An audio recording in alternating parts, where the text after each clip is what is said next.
बिस्मिल्लाहिर्रहमानिर्रहीम। अस्सलाम वालेकुम डियर स्टूडेंट्स, कैसे हैं आप सब लोग ठीक ठाक और खैर वाफियत से होंगे। अल्लाह पाक आप सबको कामयाब करें, आमीन सुम्मा आमीन। जैसा कि आप लोगों को थंबनेल से पता चल गया होगा कि आज मैं आप लोगों के साथ कोई ऐसे या कोई नोट्स वगैरह शेयर नहीं करने वाली, बल्कि आज मैं आप लोगों के साथ कुछ इंग्लिश के सेंटेंसेस शेयर करने वाली हूँ। तो स्टार्ट करते हैं हम। जो हमारे डेली यूज़ के सेंटेंसेस हैं, रेगुलर सेंटेंसेस और इंटेरोगेटिव, जो भी हम डेली लाइफ में अपनी डेली रूटीन में यूज़ करते हैं, वो मैं आज आप लोगों के साथ शेयर करती हूँ। तो नंबर 1 पे है where were we. Where were we, कहाँ थे हम। यानी कि अगर आप लोग किसी से कोई बात कर रहे हैं, अगर आप किसी से कोई बात कर रहे हैं और बीच में कोई इंटरप्शन हो जाती है, यानी कोई इंटरप्ट कर देता है, आप लोगों की बात कट जाती है, तो जब आप दोबारा से कंटिन्यू करेंगे अपनी बात, तो आप लोग क्या कहेंगे, वेयर वर वी, हम कहाँ थे। उसके बाद जो सेकंड सेंटेंस है हमारे पास, वो है लेट इट बी, जाने दो। यानी कि अगर कोई बात है जिसे आप मतलब किसी को अगर कहना चाह रहे हैं कि इस बात को जाने दो, रहने दो, तो आप क्या कहेंगे, लेट इट बी। और यहाँ पे एक और बात पॉइंट आउट कर लें आप लोग कि अगर यहाँ पे हम किसी लड़की या लड़के की, यानी किसी पर्सन की बात करेंगे कि उससे जाने दो, तो हम लेट इट बी नहीं कहेंगे या लेट हर बी नहीं कहेंगे, बल्कि हम कहेंगे लेट हर गो, उसे जाने दो, लेट हिम बी, उसे जाने दो। लेकिन अगर कोई हम नॉन लिविंग थिंग की, यानी किसी बात की या किसी चीज़ की बात करेंगे, तो हम उसे कहेंगे लेट इट बी। ठीक है जी। आगे है आई हैव नो आइडिया, यानी अगर आपसे कोई किसी चीज़ के बारे में पूछता है और आपको उसका आइडिया नहीं है, तो आप लोग क्या कहेंगे, आई हैव नो आइडिया, मुझे कोई आइडिया नहीं है। इसके बाद है जी नॉट एट ऑल, बिल्कुल नहीं। Please make yourself comfortable.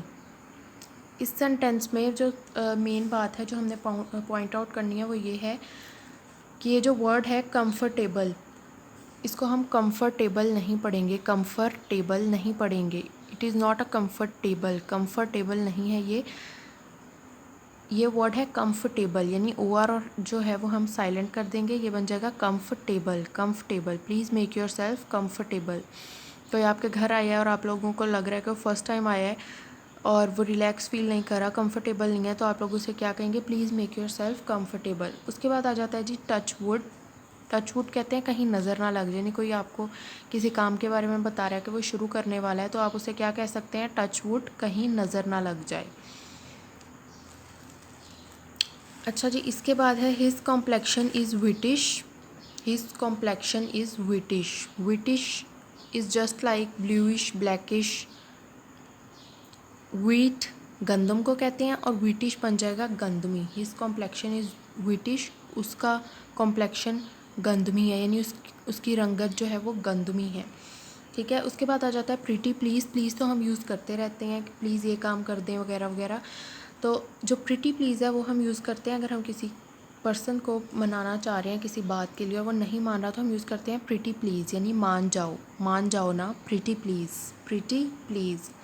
What did you break, तुमने क्या तोड़ा। व्हाट डिड यू, तुमने क्या ब्रेक, तोड़ा, तुमने क्या तोड़ा। यानी कि अगर आपको कुछ टूटने की आवाज़ आई है तो आप क्या कह सकते हैं, व्हाट डिड यू ब्रेक, तुमने क्या तोड़ा। इसके बाद आ जाता है जी व्हाट ब्रेक, क्या टूटा, क्या टूटा। अगर आप किसी से पूछना चाह रहे हैं किसी पर्सन से कि ये आवाज़ आई थी, क्या टूटा, तो आप क्या कहेंगे, what break, what break. Did you get it, क्या आप समझे। आप किसी को कोई बात समझा रहे हैं और बाद में आप पूछना चाह रहे हैं कि क्या अगले बंदे को समझ आ गई, तो आप क्या कहेंगे, did you get it, did you get it, did you get it, क्या आप समझे। That's what he said, that's what he said, यही कहा था उसने भी यही कहा था। दैट्स व्हाट ही सेड, यानी कि अगर आप किसी एक पर्सन के पास जाते हैं, वो आपको एक बात कहता है और आगे आप किसी सेकंड पर्सन से बात करते हैं, तो आगे से वो भी आपको यही बात कहता है, तो आप क्या कह सकते हैं, दैट्स व्हाट ही सेड, यही बात उसने भी की थी। नो मीन्स नो, नहीं मतलब नहीं। आप किसी चीज़ से मना कर रहे हैं, कोई आपको इंसिस्ट कर रहा है कहीं जाने के लिए, आप मना कर रहे हैं कि नहीं जाना, नो नो कहे जा रहे हैं, लेकिन वो फिर भी इंसिस्ट कर रहा है, तो आप क्या कह सकते हैं, नो मीन्स नो, नहीं मतलब नहीं, no means no. I can do it with my eyes shut, हम लोग कहते हैं कि ये काम तो हम आँख बंद करके कर लेंगे, आंखें बंद करके ये काम हम कर सकते हैं। आई can do it with my eyes shut आंखें बंद, आई कैन डू इट मैं कर सकता हूँ, विद माई बंद आँखों के साथ। आई can do it with my eyes shut, मैं ये कर सकता हूँ अपनी बंद आँखों के साथ, मैं अपनी बंद आँखों के साथ ये काम कर सकता हूँ। I am beat as I was out all night, I am beat as I was out all night. I am beat, beat का यहाँ पे मतलब है जी टायर्ड। आई एम बीट, मैं थका हुआ हूँ।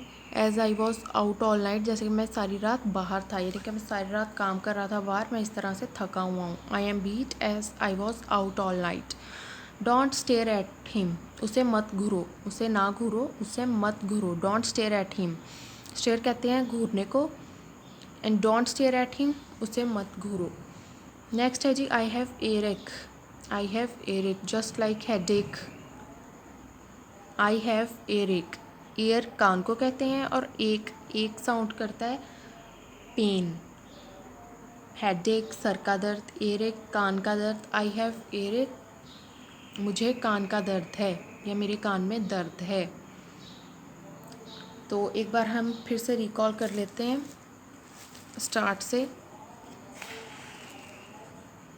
नंबर 1 है वेयर वर वी, नंबर 2 है let it be, number 3 is I have no idea, not at all, please make yourself comfortable, touch wood, his complexion is whitish, pretty please, what did you break, what break, did you get it, that's what he said, no means no, I can do it with my eyes shut, I am beat as I was out all night, don't stare at him, I have Erech. तो dear students, ये थे कुछ sentences जो मैंने आप लोगों के साथ शेयर किए हैं। होप सो आप लोगों को समझ आ गई होगी और इंग्लिश पढ़ने में मज़ा भी आया होगा। अगर आप लोगों को वीडियो अच्छी लगी है तो जल्दी से जाएं और चैनल को सब्सक्राइब कर दें। इंशाल्लाह मिलूँगी मैं आप लोगों से अपनी नेक्स्ट वीडियो में। अपना बहुत सारा ख्याल रखिएगा, मुझे मेरी फैमिली को दुआ में याद रखिएगा। अल्लाह हाफिज़।